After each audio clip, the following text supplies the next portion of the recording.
ಬಹಳ ಜನಗಳು ತಮ್ಮ ಭಕ್ತಿ ಸೇವೆಯನ್ನು ಸಲ್ಲಿಸಲಿಕ್ಕೆ ಹತ್ತಿದ್ದಾರೆ. ಇಲ್ಲಿ ಇಂದಿನ ತುಲಾಭಾರದಲ್ಲಿ ನಮ್ಮ ಪತಂಗಿಯವರು, ನಮ್ಮ ಹೂಗಾರ ಸಾಹೇಬರು ಮತ್ತು ನಮ್ಮ ಕಾಂತಮ್ಮನವರು, ಈ ಮತ್ತಿನ್ನು ಯಾರು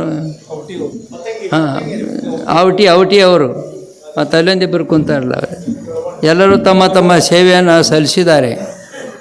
ಈ ಕಮಲಮ್ಮನವ್ರದ್ದೊಂದು ಮಾತು, ಕಾಂತಮ್ಮನವ್ರದ್ದೊಂದು ಮಾತು ಹೇಳ್ತೇನೆ ನಿಮಗೆ. ಕಾಂತಮ್ಮನವರು ಅಂದರೆ ನಾವದಿಗೆಯವರು, ದೊಡ್ಡ ಶ್ರೀಮಂತರು, ಜಮೀನ್ದಾರು. ಅಷ್ಟೆಲ್ಲ ಅವರು ಒಂದು 18 ಕೋಟಿ ರೂಪಾಯಿ ನೀರು ದಾನ ಮಾಡ್ಯಾರ, ಮಂದಿಗೆ ಬೋರ್ ಹಾಕಿ ಕೊಟ್ಟಾರ. ಸರ್ಕಾರ ಮಾಡಿದಷ್ಟು ಕೆಲಸ ಅವ್ರು ಮಾಡ್ಯಾರ. ಒಂದು ದಿವಸ ಹೋಗಿದ್ದೀವಿ ನಾವು, ಹೊಸದಾಗಿ ಹೋಗಿದ್ದೀವಿ. ಅವ್ರು ನಮ್ಮ ಕೈಲಿ ದೀಕ್ಷೆ ಆಗ್ಯಾರ. ಆದಮೇಲೆ ಮನೆಯೊಳಗೆ ಊಟ ಆಯಿತು, ಹೋಳಿಗೆ ಮಾಡಿಸಿದ್ರು, ತುಪ್ಪ ಮಾಡಿಸಿದ್ರು, ನಮ್ಮ ಜೀಪ್ನಾಗ 2 ಚೀಲ ಗೋಧಿನೂ ಹಾಕಿದ್ರು. ಹಾಕಿ ಅಲ್ಲಿ ಕಡಿ ಮಿಷನ್ ಐತ್ರಿ ಬರ್ರಿ ಅಂದ್ರೆ ಅವರು. ಅದು 6 ಕೂರಿಗೆ ಕಡಿ ಮಿಷನ್ ಹಾಕ್ಯಾರಿ, 6 ಕೂರಿಗೆ ಕಡಿ ಮಿಷನ್ ಹಾಕ್ಯಾರ. ಅಲ್ಲಿ ಹೋಗಿ ಕುಂತು ತಿಂತೀವಿ. ನಿಂತು ಕೂಡಲೇ ಅವ್ರೇನಂದರು, ಕುಂದಿರಲಿಲ್ಲ ಅವರು. ಉದ್ದಕ್ಕೆ ಸಾಟಂಗೆ ಹಾಕಿ ನೀರು ಕೊಟ್ಟು ಹೋಗ್ರಿ ಅಂದ್ರೆ ಅವರು. 2 ಚೀಲ ಗೋಧಿನೂ ಕೊಟ್ಟಾರ, ಊಟನೂ ಮಾಡಿಸ್ಯಾರ, ದಕ್ಷಿಣನೂ ಕೊಟ್ಟಾರ. ಇನ್ನೇನು ಮಾಡ್ಬೇಕಪ್ಪ ಅಂತ ಚಿಂತೆ ಆಯ್ತು ನಮಗೆ. ನೀರು ಕೊಟ್ಟು ಹೋಗ್ರಿ ಬಿದ್ದು, ನೀರಿಲ್ಲ, ಎಲ್ಲ ಕಡಿ ಒಣಗಾಕೈತೆ ಅಂತ ಹೇಳಿದ್ರು ಅವರು. ಅದೇನೋ ದೈವಾನುಕೂಲದಿಂದ ಬಂದು ಒಬ್ಬನ ಕಳಿಸ್ಕೊಟ್ಟಿವು. 6 ಇಂಚು ನೀರು 3 ಬೋರ್ ಬಿದ್ದಾವು.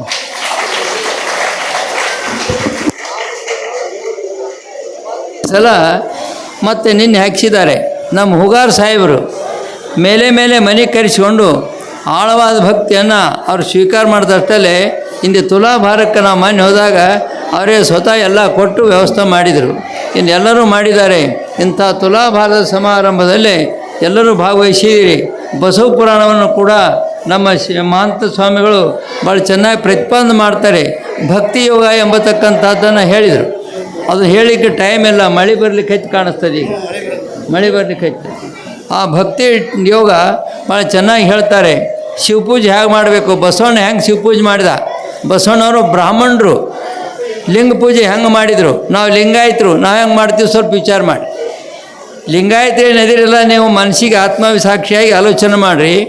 ಅವರು ಬ್ರಾಹ್ಮಣರಾಗಿರ್ತಕ್ಕಂಥ ಮನುಷ್ಯ ಅವ ಲಿಂಗ ಕಟ್ಟಿಕೊಂಡು ಹೆಂಗೆ ಪೂಜೆ ಮಾಡಿದ, ನಸಿಕಿನಾಗ ನೀರು ಹೆಂಗೆ ತರ್ತಿದ್ರು, ಹೂವು ಹೆಂಗೆ ಎತ್ತಿದ್ರು, ಅವತ್ತಿನಾಗ ಪೂಜೆ ಹೆಂಗೆ ಮಾಡ್ತಿದ್ರು. ಥಂಡಿ ಚಳಿ ಮಳೆ ಬಿಸಿಲು ಅಲ್ಲಾರದೆ ಬಸವಣ್ಣ ಯಾರು ಭಕ್ತಿಯಿಂದ ಮಾಡ್ತಾರೆ ಅವರಿಗೆ ಸಂಗಮನಾಥ ಒಲಿಮೆ ಆಗ್ತಾರೆ. ಇಷ್ಟಾದರೂ ಬಸವಣ್ಣವ್ರು ಹೇಳ್ತಾರೆ, ಬಸವ ಎಂಬತಕ್ಕಂಥ ಶಬ್ದ ಸಂಗಮನಾಥ. ಇವ್ರು ಹೂವು ಪತ್ರೆ ಏರುವಾಗ ಅಲ್ಲಿ ಮಗ್ಗಲ್ದಾಗ ಸೂಕ್ಷ್ಮ ನಿಂತು ನೋಡ್ತಾನೆ. ನೋಡಿ ಇವನಿಗೆ ಹೇಳ್ತಾನೆ, ಬಸವಣ್ಣ ದೊಡ್ಡವ ಆಗ್ತೀಯಪ್ಪ, ನೀನು ದೊಡ್ಡವ ಆಗ್ತಿ. ಈ ಬಸವಣ್ಣವ್ರು ಎಲ್ಲಿದ್ದಾರ, ಇಂಗ್ಲೇಶ್ವರ ಬಾಗೇವಾಡಿಯವರು ಎಷ್ಟು ಜಗತ್ ಪ್ರಸಿದ್ಧ ಆಗ್ಯಾರ ಅನ್ನೋದನ್ನು ಜನ ತಿಳ್ಕೋಬೇಕು. ನಾವು ಅದನ್ನು ಮರ್ತೇ ಬಿಟ್ಟೆವು, ನಮಗದು ಗೊತ್ತೂ ಇಲ್ಲ. ಒಂದೇ ಮಾತಾಡಿದ್ರಪ್ಪ ಗವಾಯಿಗಳು. ಬಸವ ಅಂದ್ರೇನು, ಬಕಾರ ಅಂದ್ರೇನು, ಸಕಾರ ಅಂದ್ರೇನು, ವಕಾರ ಅಂದ್ರೇನು, ಇವು ಮಹಾಮಂತ್ರಗಳು. ಈ ಬಸವಾಕ್ಷರ ಹೇಳ್ತಾರೆ ಸೊನ್ನಲಿಗಿ ಸಿದ್ದರಾಮೇಶ್ವರರು. ಬಸವಾಕ್ಷರ ತೆಳು ಷಡಕ್ಷರಿ ಮಂತ್ರಕ್ಕೆ ಮಾತೃ ನೋಡ. ಆ ಷಡಕ್ಷರಿ ಮಂತ್ರಕ್ಕೆ ಮಾತೃದೇವಾಯ್ತು, ಮಾತೃ ಮಂತ್ರ ಅಂತಾರೆ. ಈ ಬಕಾರದಲ್ಲಿ ಸಕಾರದಲ್ಲಿ ವಕಾರದಲ್ಲೇ ನಕಾರ ಮಕಾರ ಶಿಕಾರ ವಕಾರ ಯಕಾರ ಇವು ಹುಟ್ಟಿದ್ದಾವೆ. ಇದು ಎಂಥ ಮಹತ್ವದೈತಿ ಅನ್ನೋದನ್ನು ಎಲ್ಲರಿಗೂ ಬಸವ ಅಂತ ಹೆಸರಿಟ್ಟು ಆಗ್ತದೆ ಏನ್ರಿ. ಆ ಮಂತ್ರಗಳ ಬಗ್ಗೆ ವಿಚಾರ ಮಾಡಬೇಕು, ನಾವು ಮಂತ್ರ ಬಗ್ಗೆ ತಿಳ್ಕೊಳ್ಬೇಕು. ಯಾಕಂದರೆ ಶರೀರ ಎಷ್ಟು ಕಿಮ್ಮೈತಿ ಅನ್ನೋದನ್ನು ಅಪ್ಪಗಳು ಹೇಳಿದ್ರು ಪುರಾಣದಾಗ. ಶರೀರ ಬಹಳ ಬೆಲೆ ಬಾಳೋದದ. ಈಗ ಲಗ್ನಕ್ಕೆ ಮಕ್ಕಳನ್ನ ಕರ್ಕೊಂಡು ಹೋಗ್ತೀರಿ ನೀವು, ಆ ಲಗ್ನಕ್ಕೆ ಮರ್ಕೊಂಡು ಕೊಟ್ಟು ಹೋದಾಗ ಅಳಿಯನಿಗೆ 10 ತೊಲಿ 20 ತೊಲಿ ಬಂಗಾರ ಹಾಕ್ತಿರಿಲ್ಲ, ಆ ಹೆಣ್ಮಗಳಿಗೆ ಬಂಗಾರ ಹಾಕ್ತಾರಿಲ್ಲ. ಇಲ್ಲಿ ಮುಳವಾಡ್ದಾಗ ಒಂದು ಲಗ್ನ ಆತ್ರಿ. ಮುಳವಾಡ್ದಾಗ ಲಗ್ನ ಆಯ್ತು. ನಾಗರಾಳ ಕನ್ಯಾ ಮುಳವಾಡ ವರ. ಅವ ಸುವಾಸ ಸಲಿಕೆನವ ಮಗಳಿಗೆ 8 ತೊಲಿ ಬಂಗಾರ ಮಾಡಿಸಿದ್ದ, ತಾಳಿ ಸಾಮಾನು. ಆ ಹುಡುಗನ ಕಾಕ ಬಂದ, ಆ ಲಗ್ನ ಆಗವನ ಕಾಕ ಬಂದು ಏನಂದ, ಏ ತಮ್ಮ ಸುಭಾಸ ಆ ತಾಳಿ ಕೊಡು, ನಾನು ವೈದ್ಯಕಾರ ಕೊಡ್ತೀನಿ ಅಂತೇಳಿ ಇಸ್ಕೊಂಡು ಹೋಗಿ ಸೆರೆದ ಅಂಗಡಿಯಾಗ ಒತ್ತಿಟ್ಟು ಸೆರೆ ಕೊಡ್ದೆ ಮುಳವಾಡ್ದಾಗ. ಹಿಂಗೆ ಕೆಲವು ಮಂದಿ ಮಾಡೋರ್ದಾರ್ರಿ, ಎಲ್ಲರೂ ಮಾಡೋಂಗಿಲ್ಲ. ಆ ಬಂಗಾರ ಸಾಮಾನು ಕೊಡೋದು, ಅಳಿಯನಿಗೆ ಎಷ್ಟು ಕಿಮ್ಮತ್ತು ಆಗ್ತದೆ, ಹೆಣ್ಮಗಳು ಎಷ್ಟು ಕಿಮ್ಮತ್ತು ಆಗ್ತದೆ, ಎಷ್ಟು ಬೆಲೆ ಆಗ್ತದೆ. ಏನಾದರೂ ಒಂದು ಎಮ್ಮಿಗೆ ಲಗ್ನ ಮಾಡಿದ್ರೆ ಎಷ್ಟು ಬಂಗಾರ ಕೊಡ್ತಾರೆ ಯಾರ್ರಿ? ದನಕರುಗಳಿಗೆ ಕೊಡ್ತಾರೇನು? ಶರೀರ ಮಾಧ್ಯಮ ಖರು ಧರ್ಮ ಸಾಧನ. ಶರೀರ ಅನ್ನೋದು ಅಸ್ಥಿ ಚರ್ಮ, ಈ ಎಲುವು ತೊಗರಾಯಿಂದ ಕುಡಿತಕ್ಕಂಥ ಶರೀರಕ್ಕೆ ಯಾಕೆ ಬೆಲೆ ಆಗ್ತಂತಂದರೆ ಅವನಿರ್ತಕ್ಕಂಥ ಸದ್ಗುಣಗಳಿಂದ, ಸದಾಚಾರದಿಂದ, ಸದ್ಭಕ್ತಿಯಿಂದ ಅದಕ್ಕೆ ಬೆಲೆ ಬರ್ತ ಹೊರತಾಗಿ ಸಂಪತ್ತಿನಿಂದ ಬೆಳೆ ಬರೋದಿಲ್ಲ. ಆ ಸಂಪತ್ತು ಅನ್ನೋದು ನಾ ಅಷ್ಟಿದ್ದೆ ಬಿಟ್ಟು ಹೋಗ್ತದೆ, ನಮ್ಮನ್ನು ಕೈ ಬಿಡುತ್ತದೆ.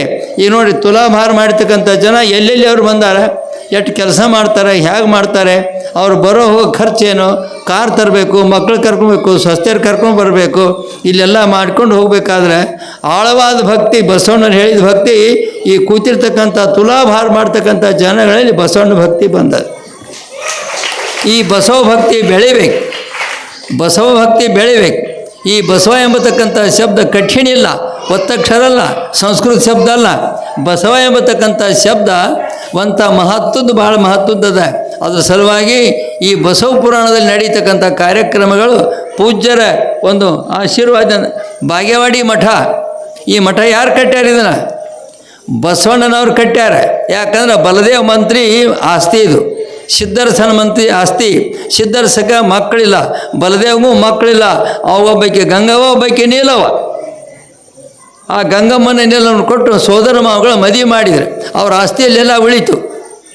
ಭಾಳ ದೊಡ್ಡ ಆಸ್ತಿ ಇತ್ತು, ಇಲ್ಲಿ ಹೆಂಗೋ ಹೋಗಿಬಿಟ್ಟದೆ, ಏನೂ ಉಳಿದಿಲ್ಲ ಆಸ್ತಿ. ಇಂಥದ್ರೊಳಗೆ ಇಲ್ಲಿ ಬಂದು ವಸ್ತಿ ಮಾಡೋ ಸಮಯದಲ್ಲಿ ಅವರಿಗೆ ದಿವಸ ಪಾದೋದಕ ಪ್ರಸಾದ ಬೇಕಲ್ಲ ಬಸವಣ್ಣವ್ರಿಗೆ. ಪಾದೋದಕ ಪ್ರಸಾದದಲ್ಲಿ ಅವ್ರು ಸ್ನಾನ ಮಾಡ್ತಿದ್ದಿಲ್ಲ. ನಿಮ್ಮ ಪಾದೋದಕದ ಬಾಯ್ದೇನೆ ಮತ್ತೊಂದಕ್ಕಿಲ್ವಯ್ಯ ಕೂಡಲ ಸಂಗಮ ದೇವ ಹೇಳ್ತಾರೆ ಬಸವಣ್ಣವರು. ಪಾದೋದಕದ ಸಲುವಾಗಿ ಇದೊಂದು ಮಠ ಕಟ್ಟಿಕೊಂಡು ಇಲ್ಲಿ ರಕ್ತ ಸ್ವಾಮಿಗಳು ಮಾಡಿಕೊಂಡ್ರು.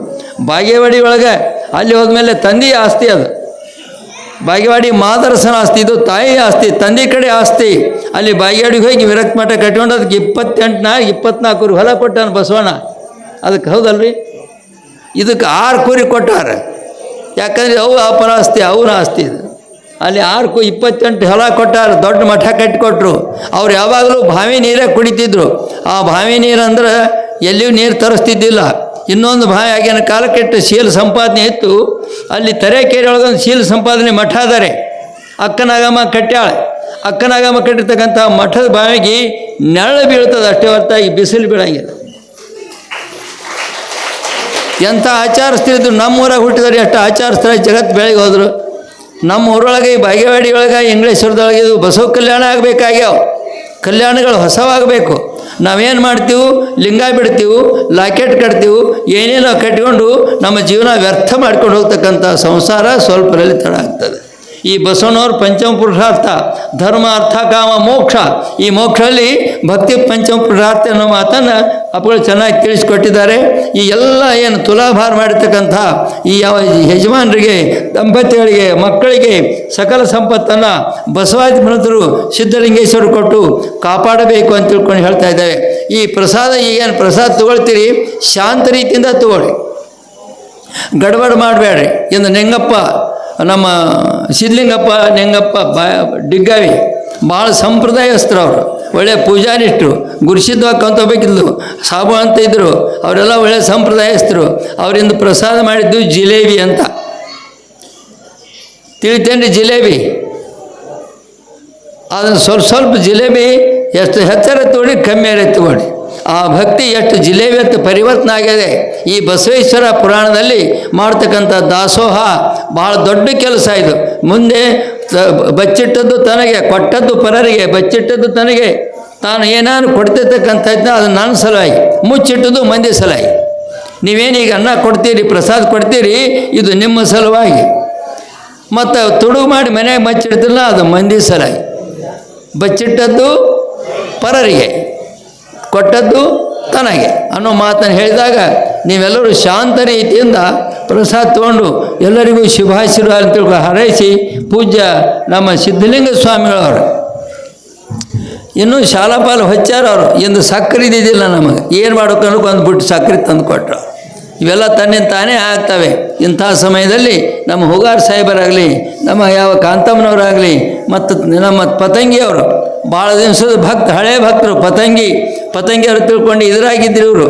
ತಡ್ಲಿಗೆ ಪತಂಗಿಯವರು ಭಾಳ ಪ್ರಸಿದ್ಧ ಮನೆತನ, ಶ್ರೀಮಂತ ಮನೆತನ. ಅದರ ಬಗ್ಗೆ ಕಥೆ ನಾಳೆಗೆ ಹೇಳೋಣ.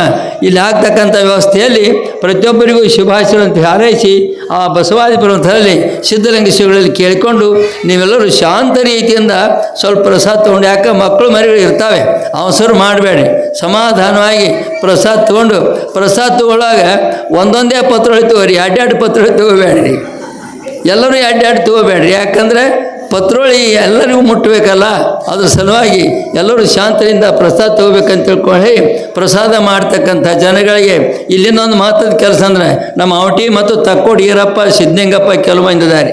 ಅವರೆಲ್ಲ ತಮ್ಮ ಭಕ್ತಿ ಕೆಲಸ ಬಿಟ್ಟು, ಮನೆ ಸಂಸಾರ ಬಿಟ್ಟು ಉತ್ತಮ ಅಡುಗೆ ಮಾಡ್ತಾರೆ. ಅದನ್ನು ನೋಡ್ಬೇಕು ನೀವು. ಅಡುಗೆ ಊಟ ಮಾಡಬೇಕು, ಅವ್ರ ಕೈಯೊಳಗಿನ ಪ್ರಸಾದ ಊಟ ಮಾಡಿದರೆ ಎಷ್ಟು ಸಂತೋಷ ಆಗ್ತದೆ ಅನ್ನೋ ವಿಚಾರ ಹೇಳಿ, ಯಾರೂ ಕೆಡಿಸಿದಾಗ ಪ್ರಸಾದ ತೊಗೊಂಡು ಹೋಗ್ಬೇಕಂತ ತಿಳ್ಕೊಂಡು ಹೇಳಿ ನಿಮ್ಮಲ್ಲಿ ಕೇಳಿಕೊಂಡು ಪೂಜ್ಯರ ಆಶೀರ್ವಾದ ನಿಮಗಿರಲಿ ಅಂತ ತಿಳ್ಕೊಂಡು ನಾನು ಆತ್ಮಗಿಸ್ತೇನೆ.